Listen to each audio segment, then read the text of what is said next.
Okay, so for those of you who were in Montreal last year, you'll sort of remember we had a little bit of this leadership session and this interoperability and bringing administrators and governments, et cetera, together to advance connected care and interoperability. And so we've got a very distinguished panel, and we'll get some really good updates. I was just talking to Shannon, and we were commenting, and it was about this time last year, we were talking about the interoperability roadmap, and it was just kind of getting started. So we're very anxious to see what progress has been made and what the discussion will be like this year.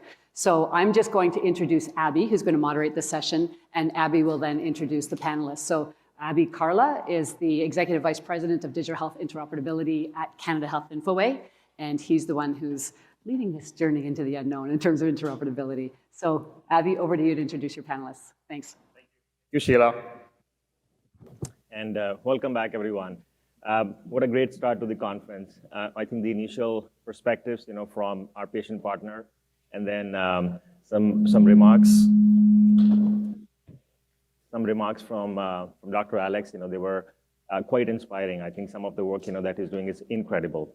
So building on the great conversation that we had since morning about the connected care, I'm actually quite pleased and excited to moderate this session with our I'd say accomplished leaders, who are going to talk about some interesting perspectives about how a digital health transformation is actually occurring. How is the rapidly evolving work that is happening across the digital health, and their perspectives. Individually, they all bring their own perspective of things, but they're all trying to actually drive forward multiple dimensions of the health system. We heard this morning, it is not just about technology. You need to bring all the basics together. Be it change management, be it policy, be it legislation, be it the provincial healthcare services delivery. So they actually bring a lot of those perspectives together. I lead the Digital Health Interoperability Program at Canada Health Infoway. And I have the privilege, to be working alongside all of these stakeholders and their teams. And this is one area which my entire Infoway team is quite passionate about. We really want to improve our healthcare, a modernized database, infrastructure. We want to actually build a health system, which is based on data, unlock the value of all the work that we've done over the last 20 years. So with that, I'm actually thrilled to announce our power panel today. Now, why I call them a power panel, and is there inside going to be electrifying that they can light the room? Yes, that's true. That's true. But you will, when you hear from them their perspectives on really the deep-rooted issues of the healthcare system and how we're actually attacking some of those issues to advance our agenda, that's going to be actually quite impressive. So let's dive into introducing our panel. Next to me is Shannon Malevich, Executive Vice President for Provincial Digital Health and Information Services at Provincial Health Services Authority. Shannon oversees local and provincial systems, playing a crucial role in executing British Columbia's provincial digital health strategies. Her contributions have been recognized, earning her the title of Women Leader in the Digital Health through the Canadian Health Informatics Award by Digital Health Canada. Next to Shannon is Dr. Kathleen Ross, serving as the president of Canadian Medical Association. Dr. Ross, a family physician in Coquitlam and New Westminster, BC, adeptly balances clinical work and surgical assistance at Royal Columbian Hospital. Dr. Ross is also a champion for diversity and inclusion, co-founding many advisory groups in this area. And when she somehow manages to find some time, she actively empowers, young women through Girl Guides of Canada, and was honored with an induction into the Terry Fox Wall of Fame in 2019. And last but not the least, we have Joe Voisin. Joe Voisin is the Assistant Deputy Minister at Health Canada's Strategic Policy Branch. Infoway had the privilege to work closely with Joe and her team in shaping some of the work over the last few years, and Roadmap was one of the accomplishments. We really appreciate, her dedicated leadership and guidance. Joe's impact on shaping, and you heard that even last evening as well, her impact on shaping the healthcare policy in Canada has been significant. Returning to Health Canada in 2020, She brought with her a wealth of expertise and a profound passion to support Canada's ongoing effort, particularly in response to the challenges posed by COVID-19. We really look forward to continue to working with you. Now, let's just quickly outline how the panel will unfold. So I have a few questions that I'm going to actually ask our panelists. They'll respond. We've also reserved about 10 minutes towards the end of the session so that you all can actually throw some questions their way. But if we run out of time, they still will be around, so feel free to actually reach out to them and ask your questions. Okay, so with that, let the discussions begin. Health human resource crisis, right at the forefront, so we've got to start with that particular question. As you know, there are enormous physician health human resources issues across Canada. We have 5 million Canadians who do not have family physician. And one contributing factor to this issue can be found on the other side of the examining table. Physicians are burning out, often complaining about overwhelming administrative work because of the manual processes. So we could address a larger part of this issue by better enabling physicians through connected care. So I would like to ask our panelists, in your opinion, what are some of the key barriers to actually achieving this goal? And what strategies, are we working on currently, to address those issues? So maybe I can start with you, Shannon. Yes. We definitely have recognized the administrative burden that physicians feel in our province. Last year, we undertook a new BC digital health strategy, and in doing that, we went through a number of engagement sessions across our whole sector, and thanks to our digital team at Doctors of BC, we had fantastic physician engagement in that crafting of the strategy. And the need to improve the provider experience emerged as one of our top 4 strategic priorities that's in our strategy today. So we've definitely recognized and heard this loud and clear. A number of barriers. I know that my colleague here, Dr. Ross, is going to give us firsthand experience of these barriers, but to share some from a provincial perspective and what we've heard, definitely recognizing that we still have very much hybrid environments today. Some information's coming in on paper, some of it's coming in electronically. When it comes in electronically, it's not well integrated into the EMRs. We have a number of EMRs in our province. We have a high number of EMRs across our whole province in primary and community care. And in the past, our investments in the digital space have tended to go into acute and ambulatory. And as a result, we have some good momentum going across getting our digitization in facilities, but it's come to the detriment of actually investing in solutions that can ease the workload for community providers. And so we've really recognized that in the strategy now. And so some of what we're doing, we've got a connected health system initiative, which I'm happy to talk more about. But really aims to bring digital tools together to look at how we can achieve end-to-end seamless and scalable across our province interoperability to really help enable more equitable access to care. A couple projects we've got going on within this initiative, a longitudinal record access project, which is looking at standardizing health data, how it's collected, stored, and then shared across systems to then create a patient summary that we can ingest in the EMRs. So you're not having to log out and go into different solutions to find the right information. So we're just started on that, but we recognize the importance of doing that. Digital referrals and orders is another great example of a project that we've got going on right now, which is digitizing the referrals and orders directly from the EMRs. So taking forms right from the EMRs and sending them off. So then you can have that transparency on where you may be at in the queue, both to providers and patients. So have definitely recognized this, have a long way to go for sure. But I think really excited to be where we're at right now with some of these key initiatives in place. Great. Ross, would you like to add? Absolutely. I guess I'm in the long way to go category.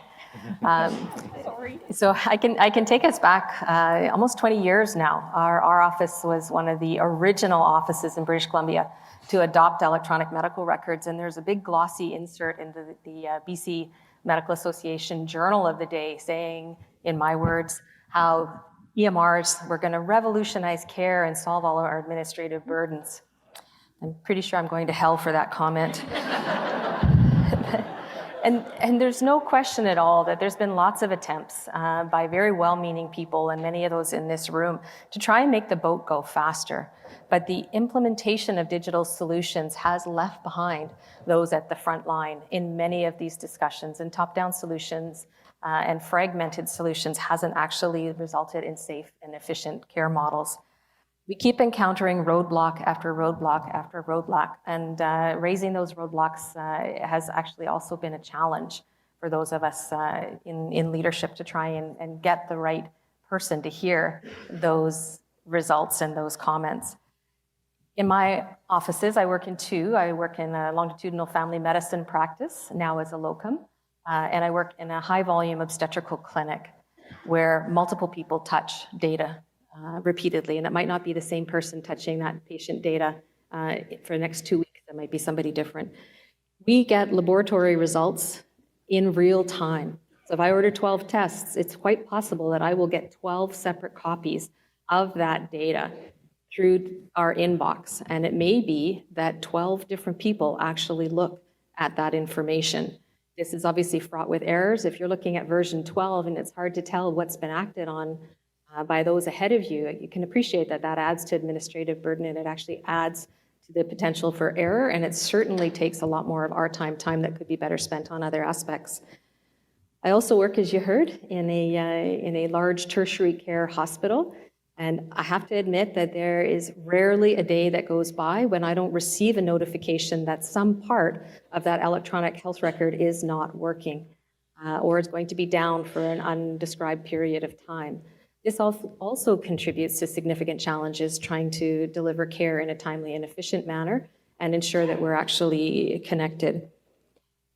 Under new physician order entry, if you're on site, that's an easy thing to do. If you're on call from home, which many of us are, that may entail rolling out of bed, signing onto your computer, going through a number of different firewalls, accessing the patient information that you need to do, and then entering an order and then going back to bed only to be called again in 15 to 30 minutes to do it again. And when you're on call for a week, you appreciate the toll that that's going to take on those of us providing care. And there are options. We could ask our nursing colleagues to go through the same process to enter an order for us, but that's often a bit of a discussion because it's the same lengthy process for them.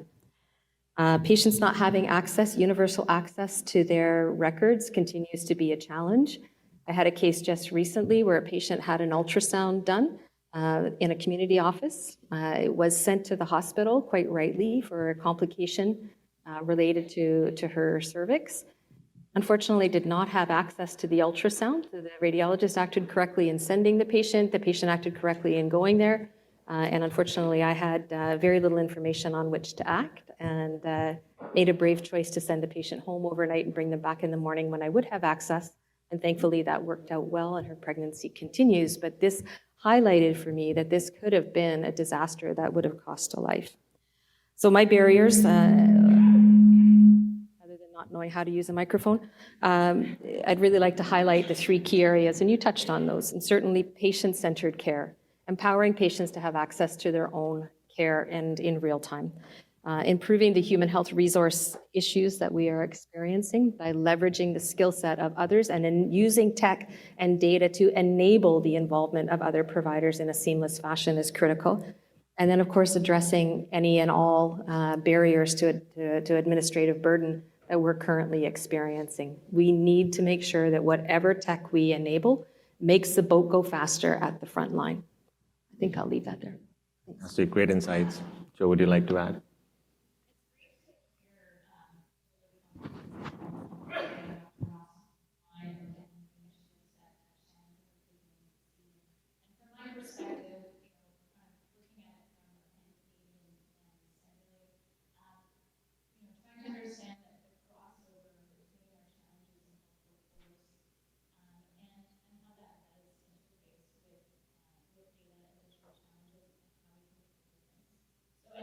Saying, building on Dr. Ross's comment about patient access to their own data, that is a huge barrier, I think, to improving how our health workforce can work more efficiently, and how patients can be empowered to take control of their own care. So that's really one of the main objectives that the Government of Canada is trying to incentivize with provinces and territories, as well as that sharing of clinical information across settings. And I think there's a technical dimension to that. But as we know from different studies and our expert advisory group, it's more than just the technology and the standards. It's also about the governance. It's about the frameworks that are in place. It's about building trust with Canadians so that they can understand how their data is being used and how it can be used to help with their patient outcomes. And it's about workflow, right? It's about sort of how does that happen in the workflow. And then the second thing I think linked to that is really about shifting all the incentives to team-based care. And that's a really structural issue. It's about compensation. It's about how physicians and different health providers are compensated, moving away from a fee-for-service model to a model that really incentivizes team-based care. But as you look at that, you also need to think about, as Dr. Ross said, how that data and technology helps that team access the information that they need.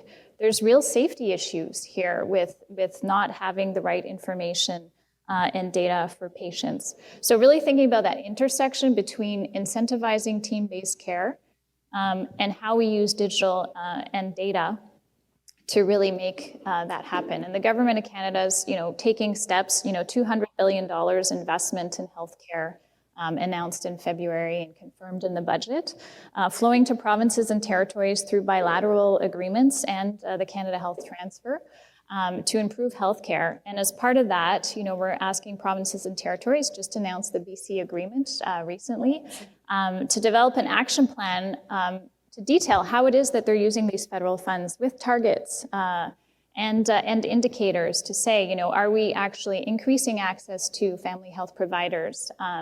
And are we actually improving how data is made available to patients?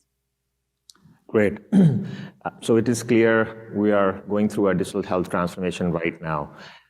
And I think transformation in any sector, any industry requires collaboration. There's no one party that can actually solve the problem. So within your respective areas, how do you see these various stakeholders coming together to create that seamless experience for the patients? Because we have always said, patients are at the center, empower the patient. So how are we actually working together to make that data and the services, available to the patients, and not just, within the jurisdictions, but across the jurisdictions. For patients, there should not be any boundaries, when it comes to the jurisdiction. So in your respective areas, how do you see that going? I'll touch on two examples, one within our province and initiatives, and I'll touch on the Pan-Canadian.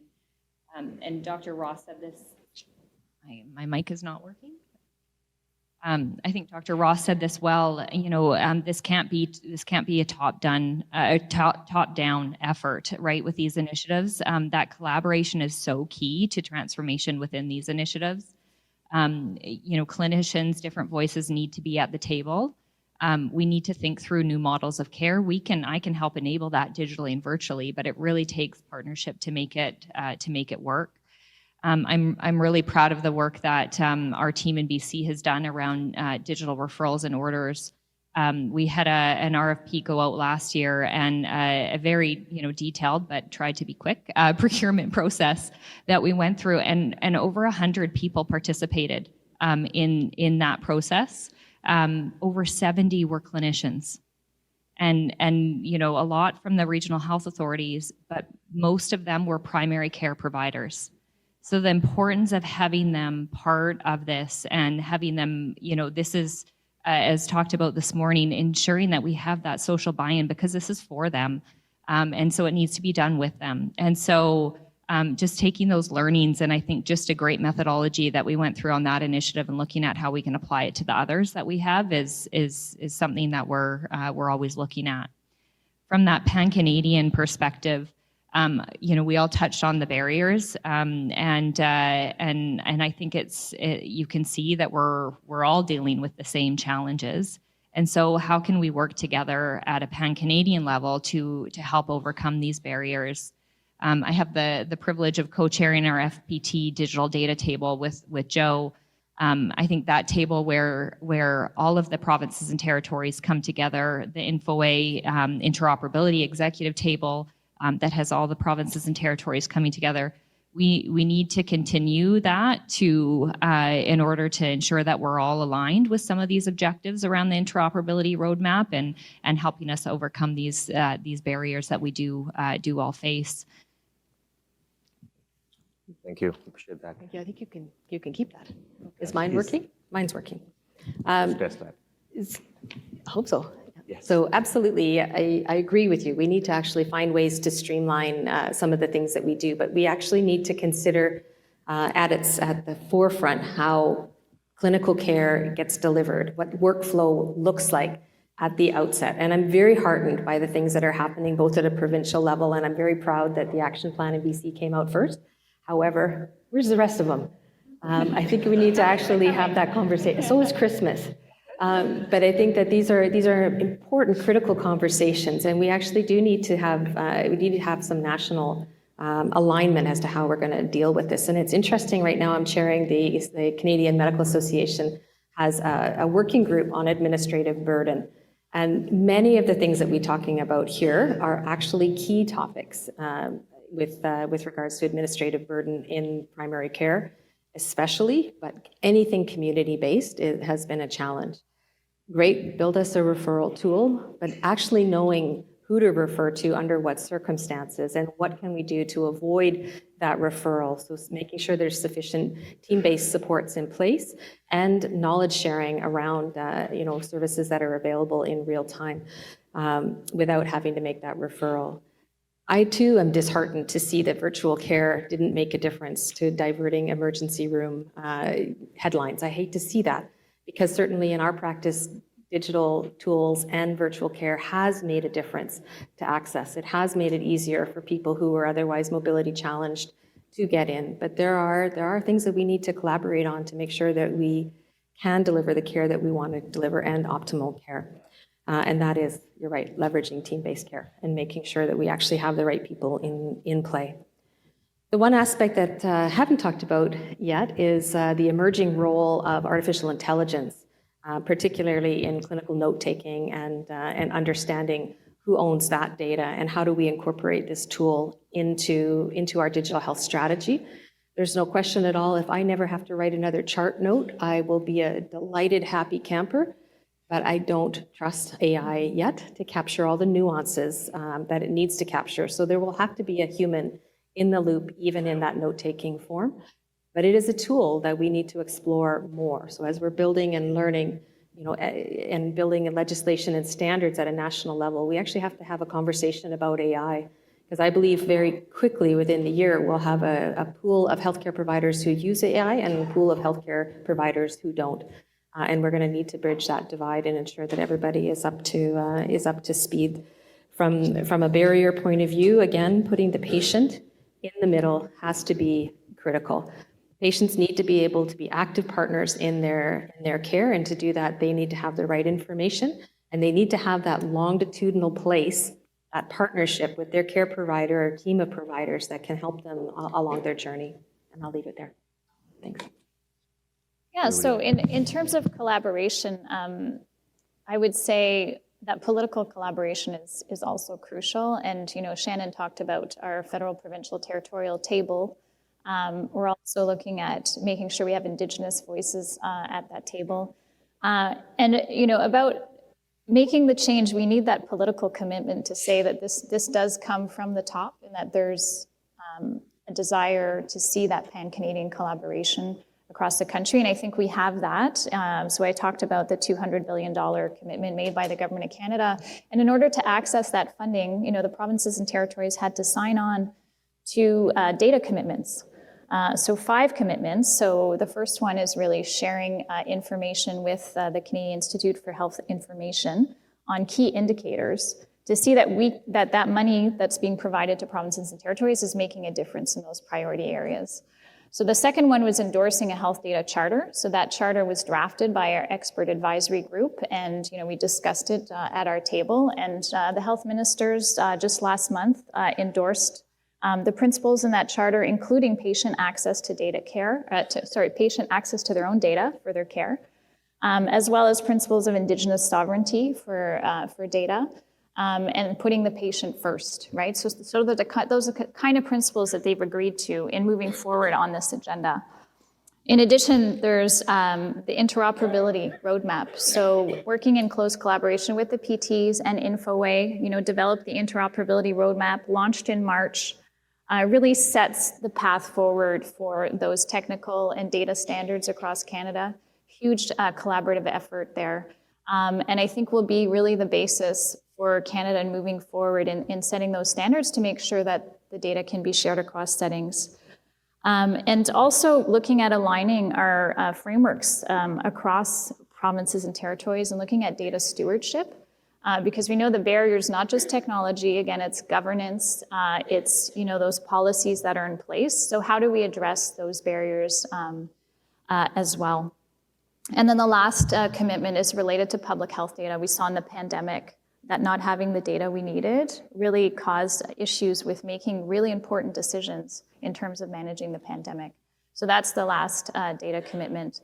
So really you see that political commitment is, with ministers and then can basically be activated through a table, the one that Shannon and I chair, where we have a joint action plan that was also announced by ministers last month, which is really operationalizing those commitments. Really, really delighted to see so much progress, happening overall. I know Dr. Barron in the morning didn't want to talk about data, so I apologize in advance. I have to ask about data. I was reading a stat, over 1/3 of the data that gets generated today comes from healthcare sector. That's a very compelling number. And in next 5 years, that share will probably go to 40%. Now, imagine if this data is not tapped properly, you cannot provide proper clinical care, you cannot provide, research outcomes, generative AI, you need the data for that, personalized medication, you need the data for that, and overall health system improvement. And that has been a discussion, for long now. And when we look at some of our international counterparts, how they've actually advanced this data sharing and how they've actually unleashed, this potential of data. They have used a number of, legislations and in some cases, incentives as well to do that. The latest one with the United Kingdom, which just enacted the 2022 Health and Care Act, which actually imposes a duty on the healthcare providers to share information, right? And then eventually, the healthcare providers demand, their solution providers to build those solutions that actually enable them to do that. So I want to ask Joe and Dr. Ross, how are we actually advancing that objective here in Canada? Slowly but surely, I suppose. I mean, certainly I'll acknowledge the Canadian Health Data Charter. That's actually really, really incredible. And I also want to give a shout out to Minister Holland for his comments following the PEI meeting of the health ministers. Data saves lives. And if I can quote Ewan Affleck and Terry Price from their recent report, which I will also give a shout out to, is very impressive, that we have to look at interoperability as saving lives. So we're a long way from that in many areas. Not to say that there aren't silos of really good work going on, but I've started to call them cylinders of excellence, because they are excellent in that small area, but not yet across the board. So as action plans do come out, I do hope to see more progress in this area. But I also know that we actually have to look at the future of healthcare being completely different. Now, I was just in California, and I keep saying to everybody that the future is already here. It's just in California, because it has actually made a shift in many cylinders of excellence down there to have a healthcare that's digital, it's mobile, it's delivered at home, it's personalized, customized. It is actually, it is something that's decentralized, all those remaining to a certain standard, but decentralized. And data is shared in real time. And we saw some evidence of the power of that from a recent report from Apple Health just released this week on dealing with chronic illness and improvements that have been there. So we have a long ways to go. Yeah, so I would say, we have, as the federal government, we have levers that we can use to advance this agenda, and one of them is legislation. So we are exploring legislation to mandate the use of the technical interoperability standards that are in the roadmap.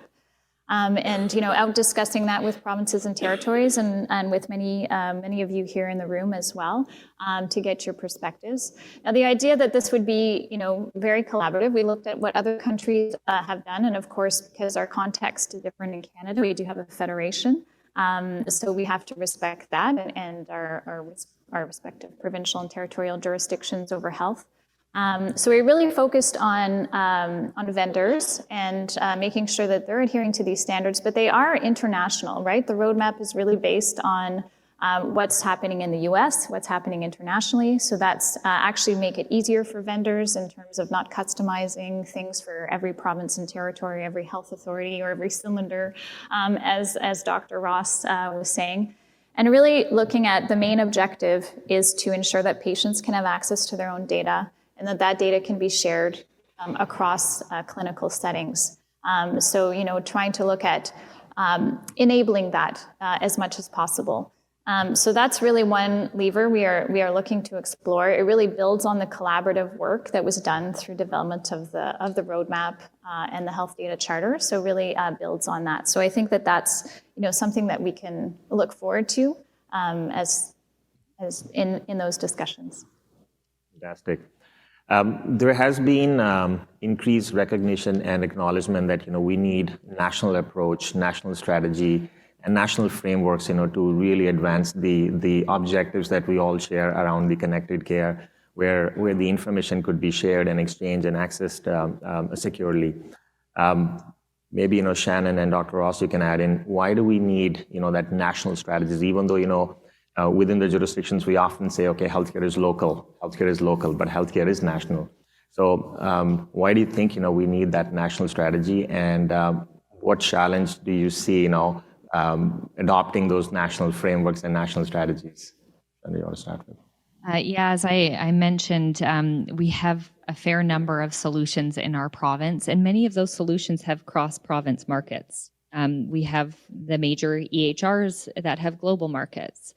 And so, I think that support at a national level, working with our partners in the technology space, can really help us.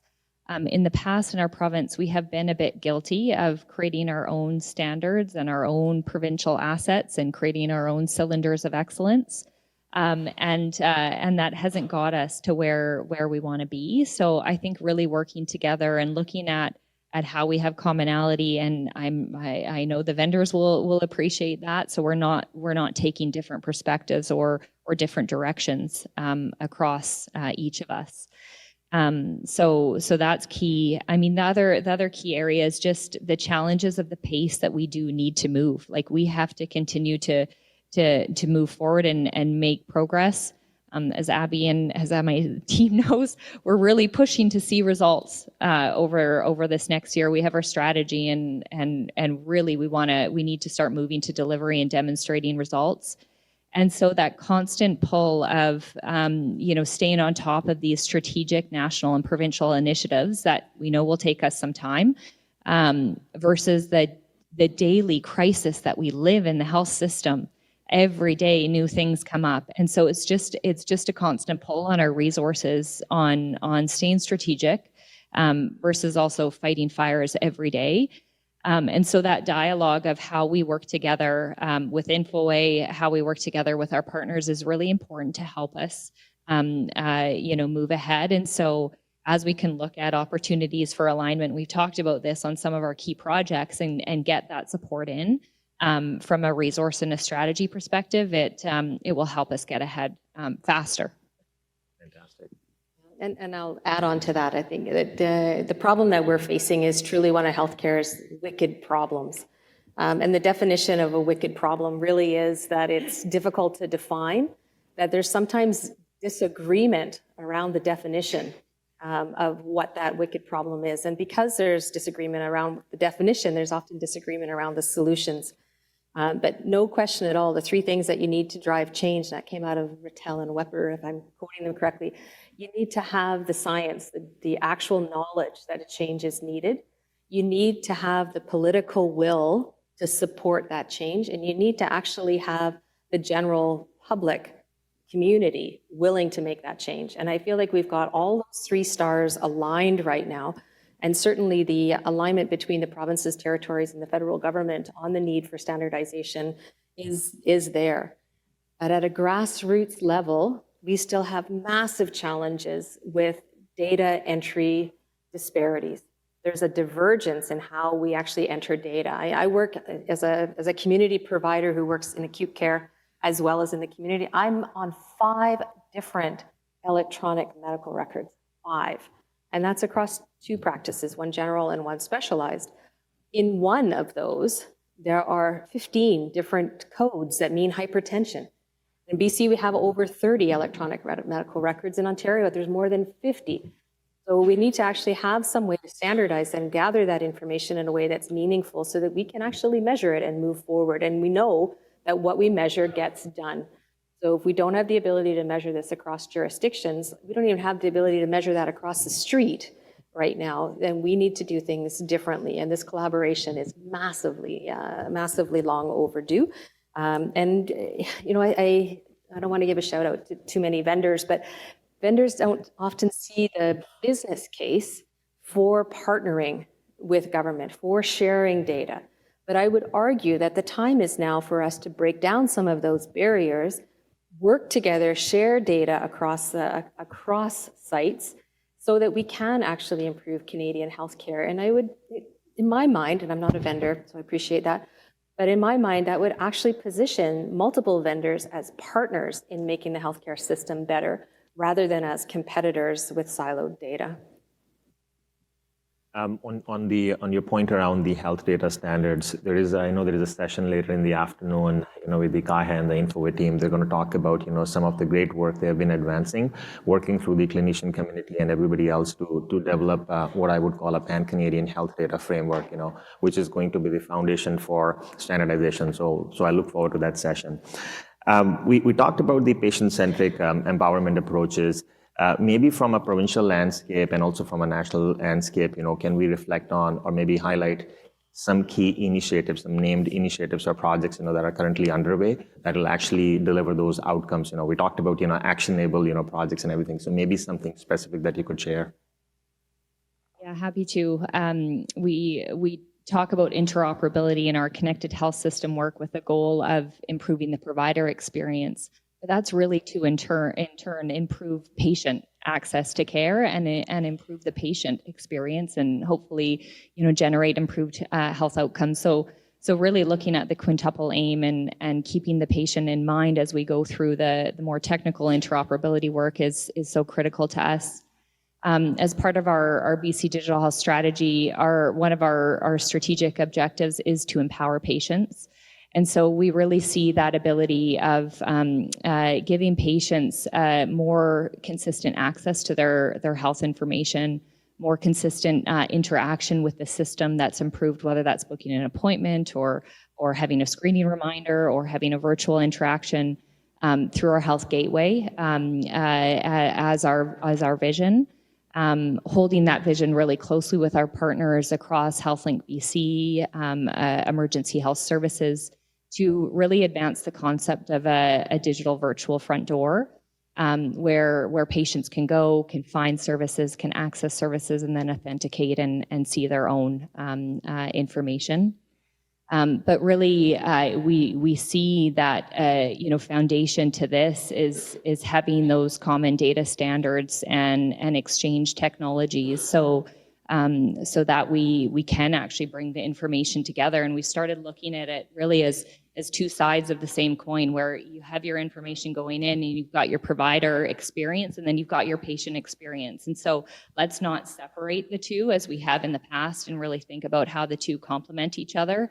So really see our connected health system and our patient gateway as 2 key complements to achieving both the provider and the patient experience. Great work. I think you hit the nail on the head, but I think the important factor, and I'm going to bring it back to the necessity for digital tools to be just that, to be a tool in the toolbox. Although I think some of my radiology colleagues are fearful that AI is going to replace them, I know in frontline care that there is something unique in that human-to-human connection. So yes, patients need to have access to their data. They need to be able to share that with providers as they travel their journey. They actually also need to be able to link back to that primary care home, that longitudinal relationship. And I've been a family physician in British Columbia for 30 years. And I always say my patients feel this way also, that I have 1,800 bosses. So I think that, that relationship, that long-term tying in is important and helpful. And as we look to moving towards even asynchronous care, we haven't actually talked about messaging between patients and providers that's so popular in other jurisdictions. How do we ensure that patients are getting their needs met? Sending a message because their hematology panel had an abnormal RDW. For the clinicians in the room, we know that means nothing. For everybody else, it means nothing. And yet it highlights as an abnormality in community care. So I think that we need to be able to keep that centered as a tool in the toolbox with the patient, part of a longitudinal practice. And to get there, we need to really leverage team-based care so that every Canadian that wants access to a longitudinal care provider has access to a longitudinal care provider. I also want to make sure that we stick with that, move away from custodian models of data care to a place where the patient actually owns that and is able to access it as needed and share it as needed. Thank you. Yeah, I'll add something. Just to add to that, I think we've talked about the importance of patients having access to their own care, and I think we also need to think about that dimension of trust and literacy. So, will they know how to use that data? Will they be able to understand what the data says to them? As your example, for instance, of what that means. I don't even know what the acronym was it that you used. But really kind of engaging them and individuals, Canadians of all stripes, so that we can really get a sense of what kind of data that they do need, what can they understand, and do they know how to use it, and do they trust that when that data is used throughout the system, that it's being used for their good and for the public good. And I think that will be a very important dimension as we move forward. We saw in the pandemic that there is certainly a segment of Canadians who have a mistrust and are worried about how data is used and that are very concerned about privacy and security. Great, thank you. Before we open up the questions, I always like to close off my side of the questions by asking, yes, this is a complex journey. We have lots of, roadblocks. We're making slow progress. At the same time, I think we need to also celebrate the great work that we have done. So if we could actually ask each one of you to highlight one key accomplishment or milestone, that you have actually accomplished and celebrated, within your individual areas, perhaps share it, with everybody and, give us a chance to actually celebrate that too. So maybe we can start with you, Shannon. Yeah, just reflecting on where we've been, and where we've come from over the last year. When we were up on the stage in Montreal last year, we were just talking about the interoperability roadmap, and at the time we were just talking about the BC Digital Health Strategy. So I'm really really proud that we've got both. We have the interoperability roadmap, we have a BC Digital Health Strategy, and really recognize the importance of that. Learnings from the pandemic showed that we have to work together around common objectives to achieve something great. And so the strategy gives us that. It gives us a marker. It gives us a set of objectives that we can all continue to move behind.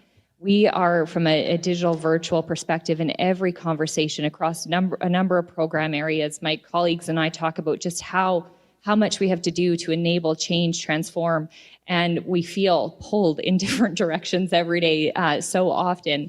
And so the strategy is a great reminder to stay focused on certain areas for us and keep us moving forward.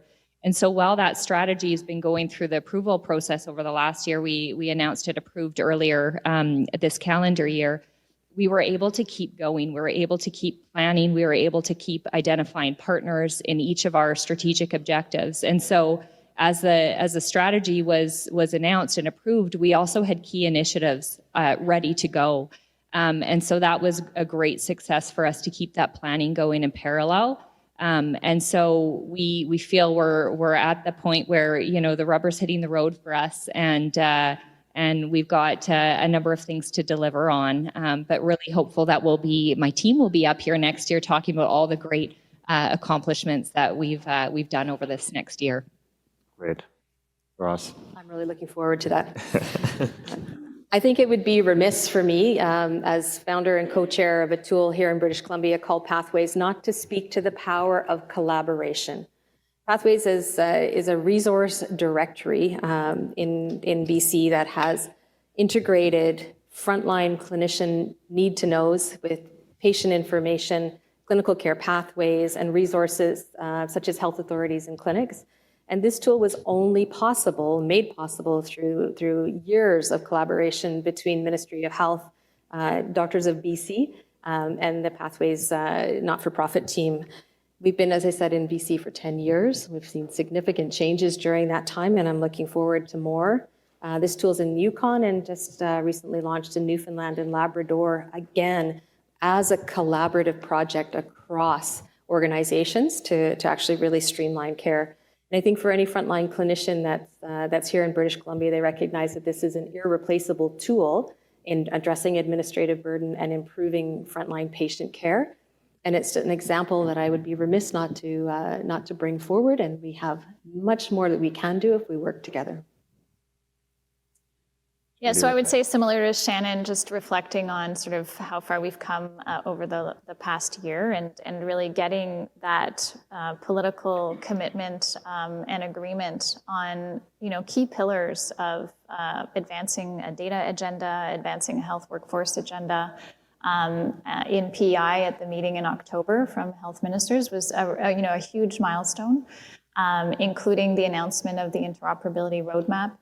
So I really feel like we've come a long way, and people might see an announcement in October and think well, what does that mean? They just agreed to these principles, but there's a lot of work and discussion behind getting to that moment in time, and really sets the stage for us moving forward and advancing the agenda. And I think this is probably as far as this challenge of health data has been around for a long time. Those of you who work in this field will know. And so I don't think we've ever gotten quite this far. So I think I have a lot of hope that we can really advance this and actually make a difference moving forward. Great, fantastic. Together. Yeah, I know we have a few minutes, before the lunch break, so maybe I'll open up the floor to ask our panelists, questions. Miriam. Fantastic panel, really. Wow. One topic you didn't touch, and which is definitely associated to any digital health strategy, is also defining success, defining the performance management. So I would like to hear you with what would be your definition of success? How would you elaborate some key performance elements or key indicators? Up to you to comment on this topic. Great question. KPIs, how do we really measure the performance? And what are some of those outcomes that we're after? So who wants to go first? I'm happy because OKRs, I dream every night. We've taken an effort in our province to ensure that every program area, clinical program area, has OKRs defined at a provincial level. And then we have to review them and see how we're enabling from a digital and a virtual perspective. And so it's actually, I think, one of the first times I haven't been in government for long in public sector, but it's one of the first times I'm actually seeing a government measure outcomes and key results for every program area and create alignment to that. So look forward to to delivering and seeing how those OKRs show us results. And from a national perspective, in terms of key indicators for results, as I said, we've really tied this funding for healthcare to results and action plans. There's 8 headline indicators where all the provinces and territories have been asked to share data with the Canadian Institute for Health Information. 2 of those are really related to digital health. So one is the percentage of Canadians who can access their own data. Their own health data. And the second is the percentage of physicians or providers who can share data across clinical settings. So I think that's 34% right now, for instance. And so we really want to see that percentage increase. And so there are those indicators, and the provinces and territories are actually working on a broader set of common indicators. And then in their action plans, they're also setting, as Shannon talked about, specific indicators and targets for the programs that are in their action plan from a provincial or territorial perspective. So we're really very focused on getting results. From a Canadian Medical Association point of view, we were very clear when we put out our indicators ahead of the spring meetings that we were looking to increase the number of patients that had access to their own data to 90% in 5 years and 95% within 10 years. And certainly if we're moving quickly, I think we should be able to make that happen, even with the digital divide. But part of this process, of moving forward, actually also needs to track and measure the number of people who have access to primary care and primary care teams. And that's actually also on our list of indicators. That's great. We have our patient partner, Kevin. Please ask your question. Kevin Barry, one of the patient partners, former healthcare worker. Just a quick comment. Great to hear towards the end of the discussion there that there was talk of the patient actually being in control of their information, because that seems to have been forgotten in the healthcare sector. So my question is, how much are the provincial and federal legislation around freedom of information and privacy impacting the work that you're trying to do? Question is the policy, the privacy policies, are they going to come in the way in terms of enabling the patients, to access their information? Yeah, so I can say from a federal perspective that there is, legislation in place or going through the parliamentary process to update privacy frameworks, and that really puts consent at the center and making sure that patients can consent to how their data is used. I do want to clarify that the health legislation that we're looking at related to health data specifically isn't really about privacy or personal information. It's really about those technical standards and in making sure that they're common across vendors and across Canada. You were first. I'm a primary care physician, and it was very gratifying to hear Dr. Ross's comments. I think made the whole conference worthwhile already. She demonstrated a really deep understanding of all the problems that primary care physicians and I guess other physicians have to deal with on a daily basis. And, exclamation point after exclamation point with all the comments that were made. But I also started thinking about having a rowboat. That's the only tool that I've got available to me. But what I need to do is go water skiing. Thank you. Thanks. And I'll say it's really hard for me not to speak from the perspective of as a primary care physician, but the comments that I make are common across all the specialties in medicine. Greater challenges faced in community care because there's been a lack of investment in digital tools and digital health strategies in community care, much greater in acute care. But I think that we're seeing that tide shift because we're having these conversations. The patient and the provider team needs to be right at the center and moving faster so that we can put at least an electric motor on your rowboat.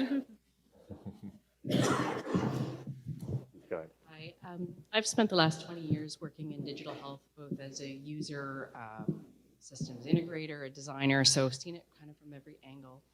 And recently I had an experience as a patient which shook me to my core in terms of the vision of interoperability. I came home from work and there was a message on my answering machine saying, your doctor's no longer practicing. You have 30 days to pay X number of dollars to get a copy of your medical records. And when I finally paid it, got a PDF. And I'm wondering now if that call had come into my 80-year-old mother or my neighbor who doesn't speak English, or the call, my 4 children also lost their physician during COVID who only had paper records. It wasn't even possible to get a copy of their records. I don't know who to contact to do that. So as I'm envisioning and rallying for interoperability and shared records and access to care, I wonder what's going to happen to us, all of us digitally orphaned patients, and how are our longitudinal records going to be part of that vision and that care, and how can we educate the populace as to their options, as to their choices of the way of preserving that history that their doctors so meticulously documented, so that when at some point they're repaired with a physician, there's a record of it and that they can be cared for again, because it really opened my eyes as to that 1 in 4 Canadians right now who are unhoused and who don't have that home for their medical records. And whenever we're developing this roadmap, that we've got to take them into consideration and keep them on the map. And I think that's a brilliant observation. But for your family members that don't immediately have their records, you can contact the College of Physicians and Surgeons. They will know where those records live. So that's the solution to your immediate challenge. Because I've been at this electronic medical record game for a long time, I've changed records in my office 4 times. Some by choice and some because the tool was discontinued, and had to go through that, porting that information in a minimal viable product way into new records on 4 separate occasions. You can appreciate I'm exhausted. But at the same time, it's important that we have at least some access to that information. And it's, I hate to put that onto patients, because I know there's no way my 87-year-old mother would be able to navigate her medical record or even her medical care without family intervening or friends intervening, and not everybody has that. So we have to have a conversation about where that's housed and who has access to it ultimately. Any other questions?